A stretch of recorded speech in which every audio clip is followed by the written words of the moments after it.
Welcome to the inaugural episode of Coffee, Sweaters, and Finance. I'm Morgan. I'm Bill. And today we're going to be talking about company stock. Yeah. We've got a series of videos on company stock, actually, Yes. that we'll be shooting today. Absolutely. The first one is concentrated stock. And so we're talking about the risks and rewards of owning concentrated company stock in most cases. Bill, what is concentrated stock? It is what it sounds like. It's when you hold a large position in one stock, as opposed to just a diversified portfolio. There's one stock that comprises a large component of it. And it usually comes about in one of two ways. One, you either inherit it. Two, you get it from your employer. And they grant it to you through restricted stock options, and so forth. Yeah, absolutely. And I might want to just add that like a family business could be part of that, or a business that you started. Absolutely. Something like that. That could also be considered. And all three of those have unique characteristics to them, unique planning dynamics, tax issues, and so forth that you always want to be mindful of when you're planning. Sure. So that kind of gets into our next question is how does owning concentrated stock impact your financial plan?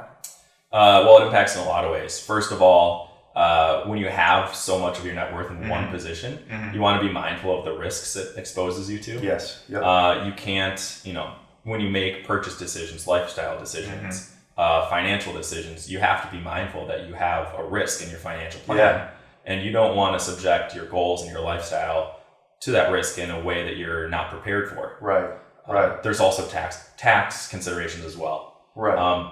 All the different types of company stock having unique tax characteristics, and you want to be mindful of that before April 15th hits, and before you make these decisions, so that you can try to plan around your company stock in a way that doesn't surprise you, and in fact actually takes advantage of. We have a saying around here that April is coming. Yeah. Little Game of Thrones reference. Yep. That's terrible. Yep. That's terrible. What kind of percentage would you put on like what a concentrated stock position is? Is this 2% of your portfolio? Is it 90% of your net worth? What is this? I think 10% of net worth. Your net worth. Yeah. Yep. 10% of your net worth. There's no right answer. I think you're going to find other planners have different opinions on that. But generally 10% is a good rule of thumb. Yeah. Because once it gets to that level, swings in value of that stock really impact your net worth and impact your finances. Sure. Yeah. And have an emotional toll as well. Yep, I think we've all seen cases where we've both seen cases where, it's 99% of their net worth. And then also, just the 10% number where it's kind of part of a broader portfolio, or sometimes it is the portfolio. Yep. So, absolutely. And obviously those are little different discussions around each level. So, the one thing that I kind of want to talk about is the high degree of uncertainty that comes with owning company stock. Maybe you talk about that a little bit. Yeah. So, when you have a diversified portfolio, the markets go up and they go down. You're going to have bad years. 2008 is a great example. The S&P 500 basically dropped and got cut in half. But those instances are more rare. And you also can have faith that in the long run, stock market is going to do well, and eventually you'll get your money back if you stick with it. Yeah. It's really a matter of time. The entire U.S. stock market isn't going to go to zero unless, if that happens, we have much greater problems. Right. But with any individual stock can go to zero at any time. It's a business. Businesses fail. Yeah, I think with like an index, it's a market of stocks. Yep. So there are stocks going up and down all the time, even if the market as a whole is in a bull market. Yep. And even if and that could be your company. Yep. It could be your company, and it could also have, maybe it's not going to go to zero, but it could also have a really bad performance over several years. Maybe the business is struggling.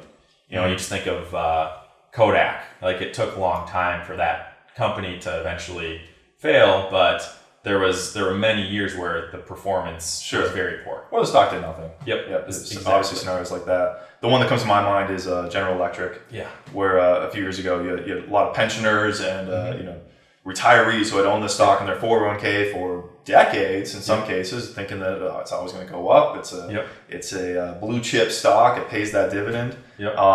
And then the stock tanked. Yeah, absolutely tanked. And it still has not recovered to previous highs. It caught everyone by surprise. Right. Nobody was expecting that. It was it was the one sure thing in the Dow. Every year they raise dividends. Every year, it's the blue chip company that is able to withstand recessions and so forth. How about we've kind of talked about some of the risks. How about some of the opportunities? Because obviously people wouldn't do it if there weren't opportunities as well. Yeah. So if you are a corporate professional, corporate executive, company stock is really a great way to build wealth over time because it's how employers start to incentivize you and compensate you once you reach a certain level in your career. So you're gonna, maybe it's restricted stock, maybe it's stock options. Even in the startup world, stock options are really common. Yeah. So just from a compensation standpoint, that's going to be a mechanism for you to, achieve higher levels of compensation and build wealth. Sure. And we've worked with a number of individuals in their 20s, 30s, and 40s who have received stock options from some of these big tech companies or even a small tech company or biotech or something like that. And it can be a great way to, with a degree of hard work and luck as well, it can be a way to really create instant wealth. Absolutely. Yeah. Yep. And stock options are also noteworthy too, just because they have a unique structure in that they're leveraged, which, to put it simply, it means that if the stock price goes up, your stock option value can go up by even more.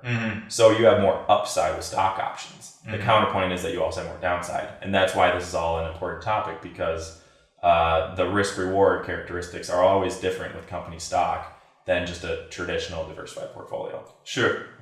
So let's kind of wrap up with just kind of a final question. If I own, let's say 20% of my net worth is in my company stock, what are some things I want to think about in terms of maybe diversifying my portfolio? Well, the one most important thing is have a plan beforehand for how you're going to diversify. Yeah. Whether it's restricted stock options, or whatnot, make sure that you have a plan today for how you're going to sell that stock over the next, 2, 3, 5, 10 years.